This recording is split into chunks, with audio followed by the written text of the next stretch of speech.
Hello and welcome everyone.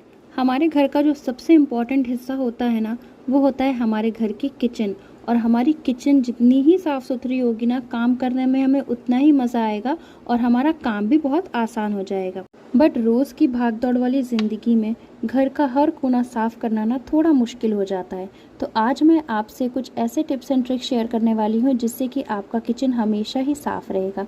तो हमारे kitchen में जो गैस के बर्नर्स होते हैं ना, उस पे हम लोग बिल्कुल भी फोकस नहीं करते हैं, वो काफ़ी गंदे हो जाते हैं।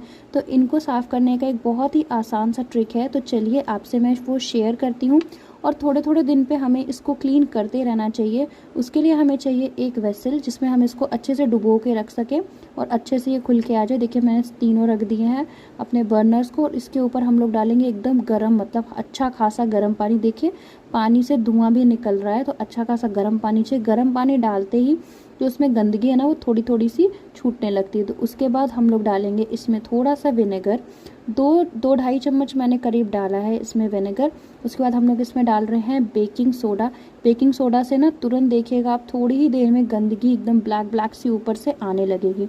और आप इसे रिपीट कर सकते हैं 1 मंथ 2 मंथ में, जैसे आपको लगे कि आपका बर्नर थोड़ा थोड़ा गंदा हो रहा है, तो आप इस क्लीनिंग के प्रोसेस को रिपीट कर सकते हैं। तो देखिए अभी थोड़ी देर हुई है और ये अपनी गंदगी को रिलीज़ कर रहा है। बस इसके बाद मैंने इसे ओवरनाइट रख दिया था। आप चाहें तो इसे 2 घंटे के लिए भी रख सकते हैं, अगर आपको जल्दी है तो आधे घंटे के लिए भी आप रख सकते हैं। तो मैंने इसे रात में रख दिया था, सुबह उठते ही मैंने देखा। तो चलिए अब इसकी क्लीनिंग करते हैं। अब इसको क्लीन करने के लिए मैं थोड़ा सा यहाँ पे टॉवल बिछा रही हूँ, क्योंकि थोड़ा बहुत मेस हो जाएगा, तो वो गंदगी जो है ना वो टॉवल में ही है। ऐसी छोटी छोटी टिप्स होती हैं जिसे आप फॉलो करते रहेंगे ना, तो आपका किचन साफ़ सुथरा ही रहेगा। और इसके लिए मैंने यूज़ किया है लिक्विड होता है, और कोई भी ओल्ड टूथ ब्रश आप ले लीजिए, या तो बहुत तरह के ब्रशेज़ भी आते हैं क्लीनिंग ब्रशेज़, आप उसको भी ऑनलाइन परचेज़ कर सकते हैं। तो बस उसके बाद हम लोग अच्छे से उसको साफ़ कर लेंगे। साफ़ करने का मतलब होता है कि अच्छे से क्लीन हो जाए, उसे हमें चमकाना नहीं है। एक दिन में मैजिक नहीं होगा। अगर आप ये प्रोसेस रिपीटेडली करते रहेंगे, बार बार करते रहेंगे थोड़े थोड़े टाइम पीरियड में, तो आपकी ये चीज़ें ना हमेशा ही साफ़ रहेंगी। इसे क्लीन करने के लिए आप इस टाइप के जो लोहे के स्क्रबर्स आते हैं ना, उसे भी यूज़ कर सकते हैं। मैंने विम लिक्विड में ना थोड़ा सा सॉल्ट भी डाला है, तो ये अच्छे से क्लीन हो जाएगा। तो ये देखिए एकदम चमक चुके हैं, बहुत ही साफ़ हो गए। मैं महीने 2 महीने में ऐसा करती रहती हूँ, इसलिए मुझे ज़्यादा टाइम नहीं लगा। हार्डली मुझे 10 मिनट्स लगे होंगे इसको क्लीन करने में। और पानी आप देखिए बहुत ही ज़्यादा गंदा हो चुका है, जबकि मैं हमेशा करती रहती हूँ। आप भी ये ट्रिक ज़रूर फॉलो करिएगा और मुझसे रिज़ल्ट ज़रूर शेयर करिएगा कॉमेंट सेक्शन में।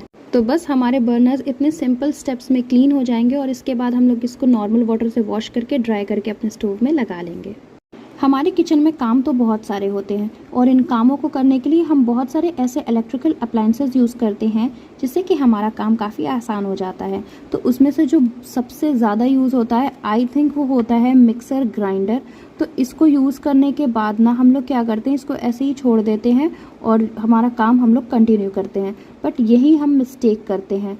तो जब कभी भी हम कोई भी इलेक्ट्रिकल अप्लायंसेस यूज़ करें ना, तो उसका पहले पावर बटन आपको हटाना है, और उसके बाद उसको इमीडिएटली हमें अच्छे से क्लीन कर लेना है।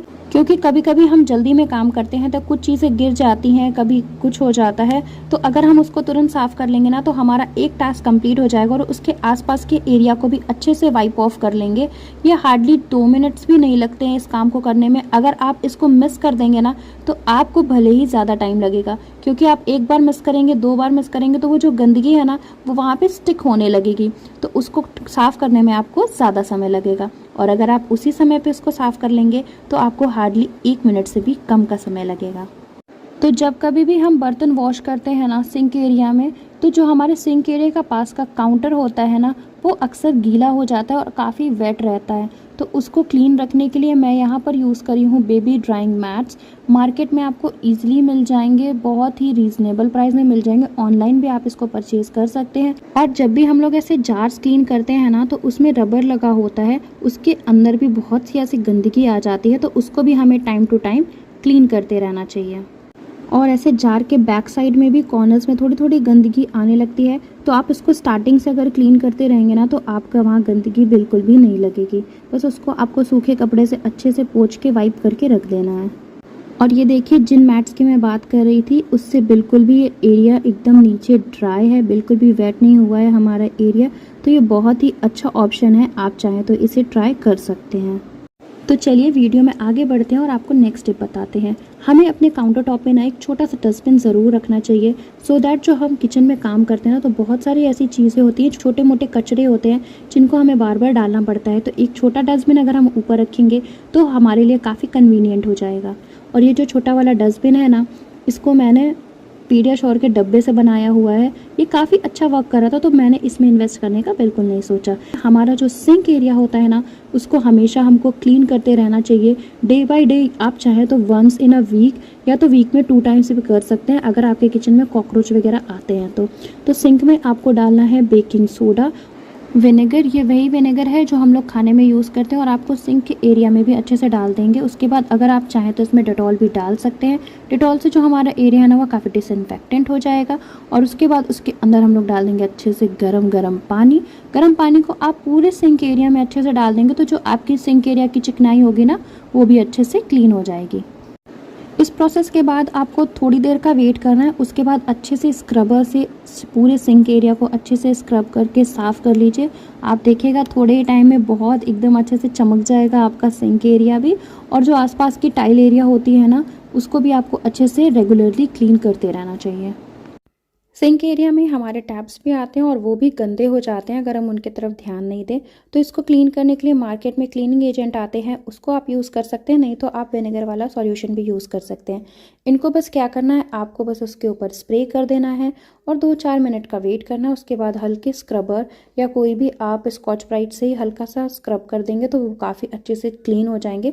अभी मैं आपको थोड़ी देर में उसके रिजल्ट्स भी दिखाती हूँ। जब कभी भी ना हम टैप्स को क्लीन करते हैं तो एक चीज़ हम लोग मिस कर देते हैं, उसको हमें बिल्कुल मिस नहीं करना है। आजकल कुछ टैप्स आते हैं जो खुल जाते हैं, उनके लिड्स जो होती हैं वो खुल जाती हैं और उसमें देखिए कितनी गंदगी हो जाती है। तो ये भी अनहाइजीनिक होता है, इसको भी हमें क्लीन करते रहना चाहिए। देखिए विद इन सेकेंड्स ये क्लीन हो गया है और ईजिली ये रिमूव हो जाता है और लग भी जाता है। तो टैप्स क्लीनिंग के सिंपल स्टेप्स आप ज़रूर फॉलो करिएगा। और अगर आपको वीडियो पसंद आ रहा है तो प्लीज़ मेरे चैनल को सब्सक्राइब करिएगा। और किचन क्लीनिंग की प्रोसेस को और भी आसान बनाता है ये हमारा छोटा वाला वाइपर। ये बहुत ही अच्छा होता है, इंस्टेंट हमारा पानी जो होता है ना, वो काफ़ी अच्छे से ड्राई आउट कर देता है। और इतना छोटा होता है, कॉम्पैक्ट होता है कि इसको स्टोर करना भी काफ़ी आसान होता है। तो हमारे सिंक के अंडर जो कैबिनेट्स होते हैं, मैं उसमें ही छोटी सी हुक लगा देती हूँ स्टील के, और इस तरह के बहुत सारे हुक्स आजकल अवेलेबल हैं, उसमें मैं हैंग करके इसे ईजिली स्टोर भी कर लेती हूँ। तो चलिए अब बढ़ते हैं हमारे गैस स्टोव की तरफ। हमारे गैस स्टोव को क्लीन करने के लिए एक छोटा सा डीआईवाई बताती हूँ। उसके लिए मैंने लिया एक छोटी सी बॉटल, उसको मैंने आधा फिल कर लिया है पानी से। थोड़ा सा मैं उसमें डालूंगी विनेगर। उसके बाद हम लोग इसमें डालेंगे विम लिक्विड। विम लिक्विड की थोड़ी सी क्वांटिटी इसमें डाल देंगे और उसके बाद इस बॉटल को अच्छे से शेक कर लेंगे, जिससे कि जो जो चीज़ें हमने डाली है ना उसमें वो अच्छे से मिक्स हो जाए। और उसके बाद हम लोग अपने गैस पे इसको अच्छे से स्प्रे कर देंगे। स्प्रे करने के बाद कोई भी कपड़ा जिससे आप अपने गैस को साफ़ करते हैं वो ले लीजिए। मैं यहाँ पे यूज़ कर रही हूँ स्कॉच ब्राइट के स्क्रब पैड्स, काफ़ी अच्छे होते हैं, ये काफ़ी रीज़नेबल प्राइस में मिलते हैं, बहुत ही अच्छे से क्लीन कर देते हैं आपके एरिया को। गैस के जो नॉब्स होते हैं ना, उसके अंदर भी छोटी छोटी गंदगी फंस जाती है। तो मैं ऐसे जो पेंटिंग वाले ब्रश होते हैं उसको अपने किचन में ज़रूर रखती हूँ, कि जिससे जो नॉब के बीच में गंदगी फंस जाती है ना, वो भी हम अच्छे से क्लीन कर सकें। और कितनी ईजिली ये भी क्लीन हो जाता है। और गैस के नीचे, गैस के साइड में, गैस के पीछे, ये सारी जगह भी हम लोगों को अच्छे से क्लीन करके रखना चाहिए। अपना जो काउंटर एरिया है ना, उसको हमेशा क्लीन और ड्राई करके रखना चाहिए। जब भी आपका खाना या कोई भी मील मॉर्निंग का हो या नाइट का हो कंप्लीट हो जाता है, तो हमें अच्छे से उस एरिया को क्लीन कर लेना चाहिए। अब बात आती है हमारे जो कैबिनेट्स होते हैं वो भी काफ़ी गंदे हो जाते हैं। तो उसके लिए मैं क्या करती हूँ, मैं लेती हूँ थोड़ा सा गर्म पानी, और जो मैंने लिक्विड अभी आपको बना के दिखाया था उसके थोड़ी सी क्वांटिटी मैं उस गर्म पानी में डाल देती हूँ। पहले ऊपर के कैबिनेट्स को क्लीन करती हूँ, फिर उसके बाद मैं नीचे आती हूँ। और थोड़े थोड़े पार्ट को आप करते रहेंगे ना, तो आपके ऊपर इकट्ठे से बर्डन नहीं बनेगा। मेरी किचन बहुत बड़ी नहीं है, तो मैं कर लेती हूँ टाइम टू टाइम क्लीन। और अगर आपकी एक बार हैबिट बन जाएगी ना, तो आपको बिल्कुल भी मुश्किल नहीं होगी। और मैंने एक चीज़ और नोटिस करी है कि बहुत से लोग किचन में डार्क कलर्स अप्लाई, मतलब डार्क कलर्स के माइका चूज़ करते हैं कि जिससे वो जल्दी गंदी नहीं होगी। ये बिल्कुल गलत चीज़ है। चाहे डार्क कलर की माइका हो या लाइट कलर की माइका हो, गंदी सब होती है। टाइम टू टाइम आपको उसको क्लीन करते रहना चाहिए। और जब भी आप कभी कैबिनेट्स की क्लीनिंग करें ना, तो थोड़े थोड़े सेक्शन को करें और एक साफ़ कपड़ा भी साथ में लेके रखें, जिससे कि आप थोड़ा थोड़ा करते जाएं, क्लीन करते जाएं और उसको वाइप ऑफ करते जाएं। नहीं तो वो क्या होता है, थोड़ी देर में सूख जाता है तो फिर उसको साफ़ करना मुश्किल होता है। तो थोड़े थोड़े एरिया को क्लीन करते जाएँ और एक कपड़ा भी लिए रहें साथ में। मैं यहाँ पर भी स्कॉच ब्राइट का स्क्रब पैड यूज़ कर रही हूँ, काफ़ी अच्छा होता है, आप ज़रूर ट्राई करिएगा इसको। ऊपर के हमारे कैबिनेट सारे क्लीन हो चुके हैं, तो अब नीचे आते हैं। नीचे के कैबिनेट जब हम लोग क्लीन करते हैं ना, तो जो हमारा काउंटर टॉप होता है उसके पास थोड़ी सी नीचे स्पेस होती है, तो उस स्पेस को भी हमको अच्छे से क्लीन करना है। और सेम मैं वही सॉल्यूशन यूज़ कर रही हूँ सबके लिए, और एक कपड़ा लिया है साथ में, थोड़े थोड़े एरिया को क्लीन करती जा रही हूँ और पोंछती जा रही हूँ। तो कैबिनेट्स की क्लीनिंग के बाद हमें ये भी ध्यान देना है कि जो हमारा काउंटर टॉप का एरिया होता है ना, जहाँ पे हमारा खाना बनता है, तो वो भी काफ़ी गंदा हो जाता है, और जो हमारी टाइल एरिया है ना, वो भी काफ़ी गंदी हो जाती है। खाना बनता है, ऑयल के स्प्लैशेस हो जाते हैं, तो उसको भी हमें डेली रूटीन में हमें क्लीन करते रहना चाहिए। और जो भी हमारी काउंटर टॉप पर चीज़ें होती हैं ना, उसको हमें हटा के अच्छे से क्लीन करते रहना चाहिए। सब्जियां काटने के लिए हम जो चॉपिंग बोर्ड का यूज़ करते हैं ना, उनकी क्लीनिंग भी बहुत ज़रूरी है। किचन में हम लोग कुछ सब्जियां ऐसे काटते हैं जिसमें थोड़ी सी उसकी स्मेल रह जाती है, तो उसको क्लीन करना भी बहुत ज़रूरी है। तो आप जब भी सब्जियां कट करें ना, तो इसको अच्छे से क्लीन करें। नाइफ्स को भी हमें अच्छे से क्लीन करना चाहिए। और जो चॉपिंग बोर्ड है ना, उसको क्लीन करने के लिए अगर आपके चॉपिंग बोर्ड में स्मेल आ रही है, तो लेमन का यूज़ आप कर सकते हैं। नहीं तो आप नॉर्मल अच्छे से साबुन से, मतलब विम लिक्विड या साबुन जो भी आप यूज़ करते हैं, उससे यूज़ करके ड्राई करके आपको इसको रखना है। जब कभी भी हम किचन में काम करते हैं ना, तो थोड़ा सा टाइम ऐसा कभी हमें मिल जाता है कि उस टाइम हमें किचन में कुछ करना तो नहीं होता है, बट रुकना पड़ता है। तो उस टाइम को भी आप यूटिलाइज़ करना सीखिए। जो छोटी छोटी चीज़ें हमारी होती हैं ना किचन में, जैसे मेरा मसाला बॉक्स गंदा हो रहा था, तो मैं उसमें एक नीचे टिश्यू पेपर लगा के रखती हूँ। टिश्यू पेपर की हेल्प से उसको क्लीन कर लिया, जो पुराना वाला था उसमें नया टिश्यू पेपर लगा दिया। या आप कपड़े से भी क्लीन कर सकते हैं, वो आपकी पर्सनल चॉइस है। अगर आप रखेंगे तो अच्छा रहता है, मसाला बॉक्स हमारा गंदा नहीं होता है। और सारे जो मसाले बॉक्स के जो छोटी छोटी डिब्बियाँ हैं, इनको भी मैं उसे टिश्यू पेपर से अच्छे से क्लीन करके हटा देती हूँ। और इसको मैं रिफ़िल भी आप चाहें तो इससे मैं कर सकते हैं, बट मैं रिफ़िल नहीं करी हूँ, क्योंकि मुझे इस मंथ के लास्ट में इसको अच्छे से वॉश करके रखना है। खाना बनाने के बाद ना, खाने को हमें बिल्कुल भी गैस पे नहीं रखना चाहिए। गैस से हटाने के बाद उसको सीधे काउंटर टॉप पे भी नहीं रखना चाहिए, क्योंकि गर्माहट से हमारा काउंटर टॉप जो है तो वो ख़राब हो सकता है। तो इस टाइप के स्टैंड्स आते हैं, वुडन और स्टील, तो आप इनको यूज़ कर सकते हैं। हमारी किचन की जो वर्टिकल स्पेस होती है ना, हमें उसको ज़रूर यूज़ करना चाहिए। बट एक बात और याद रखिए, उसको ओवरडू हमें नहीं करना है। तो ऑर्गेनाइजर्स पे इन्वेस्ट करने से पहले DIY करने का ज़रूर आप सोचिए। इससे क्या फ़ायदा होता है, एक तो हमारी मनी भी सेव होती है, और साथ ही साथ जो DIY करने की हैप्पीनेस है ना, उसकी तो बात ही अलग है। तो ये वाला जो आप ऑर्गेनाइज़र देख रहे हैं, ये मैंने DIY किया हुआ है। अगर आपने ये वीडियो नहीं देखा है, तो आप मेरे वीडियो ये ज़रूर देखिएगा, मैं इसका लिंक डिस्क्रिप्शन बॉक्स में डाल दूँगी। इन ऑर्गेनाइजर्स पे जो हम सामान रखते हैं ना, उनको भी हमें डे बाय डे क्लीन करते रहना चाहिए। और अगर आप किचन में आर्टिफिशियल प्लांट और रियल प्लांट रखते हैं, तो उनकी लीव्स को भी क्लीन करना बहुत आसान है। गीले कपड़े से आप उसको साफ़ कर सकते हैं। किचन के जो स्विच बोर्ड्स होते हैं, उनको भी अगर हम डे बाय डे क्लीन करते रहेंगे, तो वो भी बहुत अच्छा रहेगा और इसमें जल्दी से गंदगी नहीं बैठेगी।